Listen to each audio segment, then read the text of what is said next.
Hey guys, I wanted to shoot a quick video to talk to you a little bit about how to convert a lead into a contract.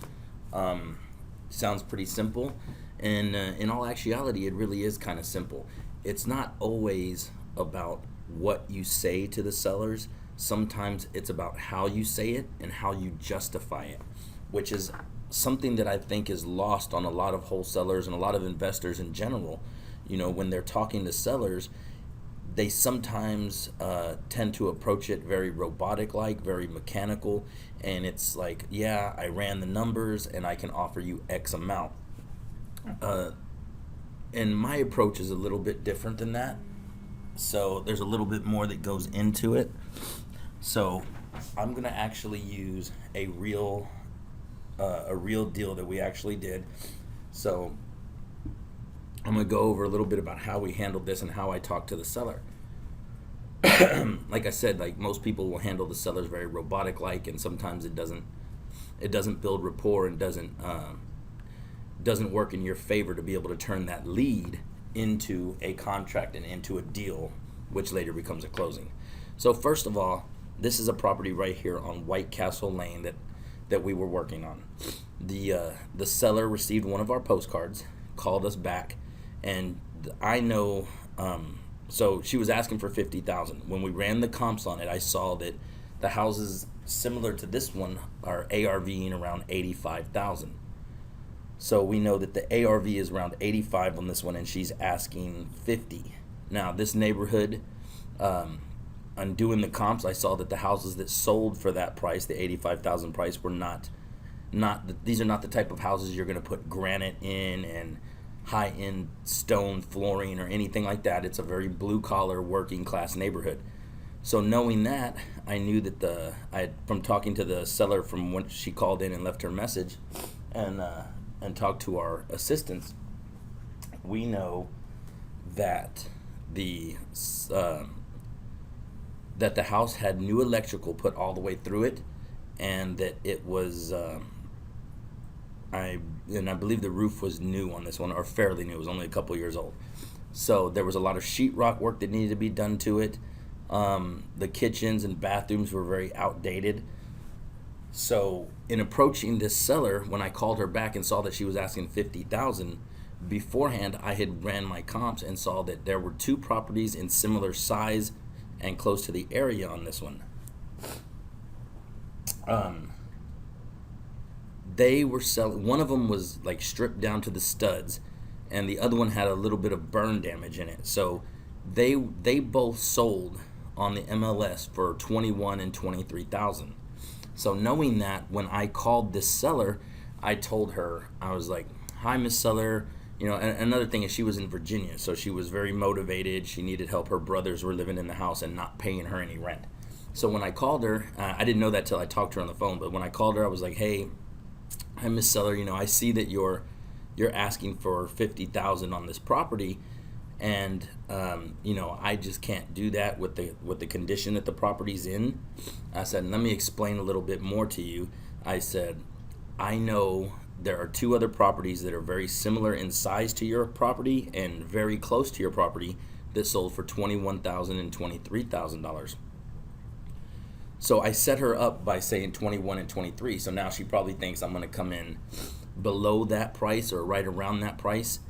And so then when I tell her that, so now I've got her thinking that price, it's subliminally planted in her mind. So she's automatically thinking I'm going to give her a lower offer than that. So then I go into, but let me tell you a little bit about how my company works and how we work here and what we do.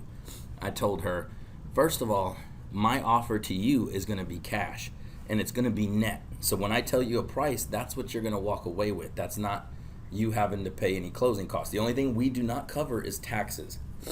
So telling her that she's going to get net.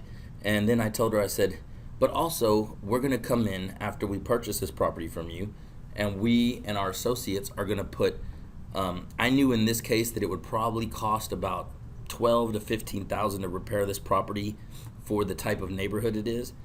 But the value that a retail contractor would have charged her would have been $25,000 to $35,000 to do the stuff that we could get done for $15,000. So then I continued, and I told her, I said, look, we're going to pay cash for your property to you, net, and we're going to come in and put about $35,000 worth of work into your property. So automatically there, now she's thinking, okay, they're going to put $35,000 worth of work into my house, or $35,000 in repairs into my house. I said, and also you have to understand, we are a company that buys multiple properties a month.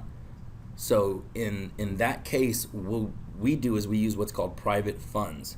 So private funds is when we have a partner come in and fund the deal for us. And what they'll do in that case is they'll lend us the money to be able to pay you cash and to be able to fix the property, but we pay interest on that money. So we're paying monthly interest on that. We also have to turn the electricity on to be able to get the crew in there to do the work, because we're going to need electricity for the tools and everything. So that's another cost for us every month. We're going to have insurance while we're working on the property in case somebody gets hurt or something gets stolen or the property gets damaged. So the whole time I'm going on, and I'm justifying to her, before I even tell her my price, I'm justifying what I'm going to do. And on top of justifying what I'm doing and how, these costs that are involved, I am, establishing myself as the expert. Because somebody else could come in and say, oh yeah, I ran the numbers and I can give you X amount.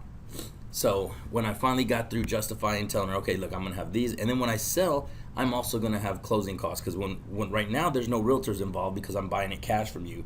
But when I sell, I'm going to make this house one of the prettiest houses on the block, and I'm going to need to sell it on the market. And in that case, I'm going to have to involve a real estate agent. And involving a real estate agent, I'm going to have to pay realtor commissions.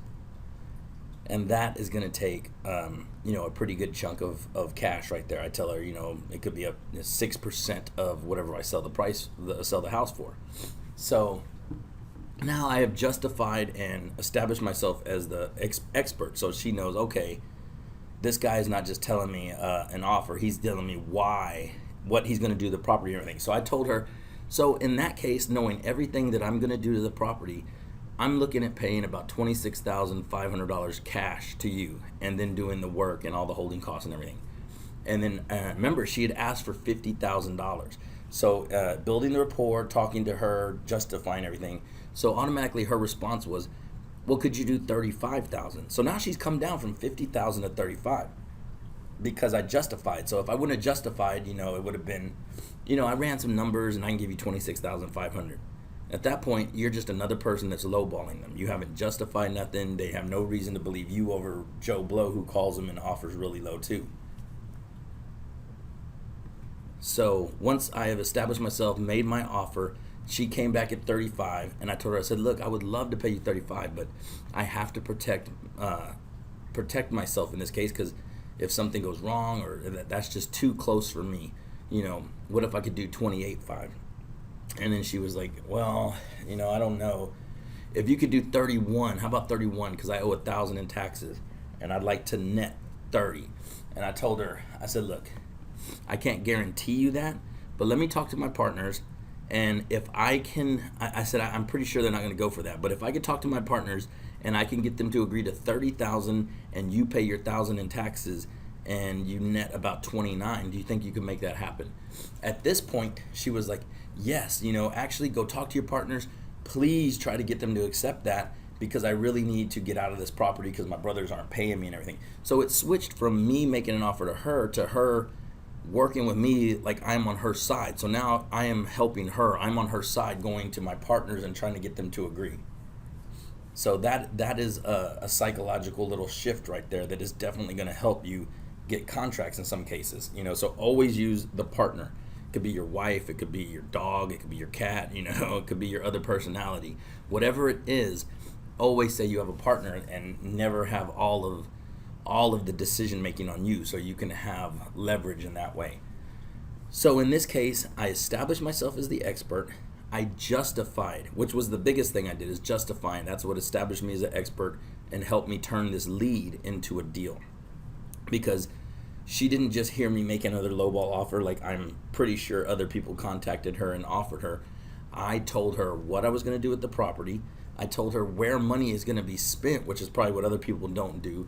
And so now she really saw me as the person who knows what they're doing. And then it took about 10-15 minutes talking to her on the phone, establishing that rapport and that credibility. And a lot of people, when they're making offers, that's what they're not willing to do. They're not willing to take an extra few minutes to talk to somebody, to listen to somebody's problem. I heard that her brothers were there and not paying. And I told her, I said, look, that's a liability for you. They're not paying. She said they were getting into some legal trouble. The police have been called to the house. I said, if something happens at the property, that's going to fall on you in liability circumstances. So, I was willing to be there and listen to her, help her, and justify everything that I was doing. And I think if you do the same thing, you're definitely going to see an increase in your conversion rate. So please take the time to put effort into working on that and building rapport with your sellers and justifying what you're doing and the costs that are going to be involved. And remember, you're the expert. You're the person that they're coming to for advice. You're the person they're coming to solve their problem. So you're the expert. You're the professional home buyer in this case, and that's what they need. They need help. They need solutions to their problem. So remember that, and remember to just stay conscious to what they're saying. Listen for their problems, and then try to find solutions for it. But the whole time, you're justifying and building your credibility as an expert. So I hope this helps, and I will talk to y'all on the next video. Thanks.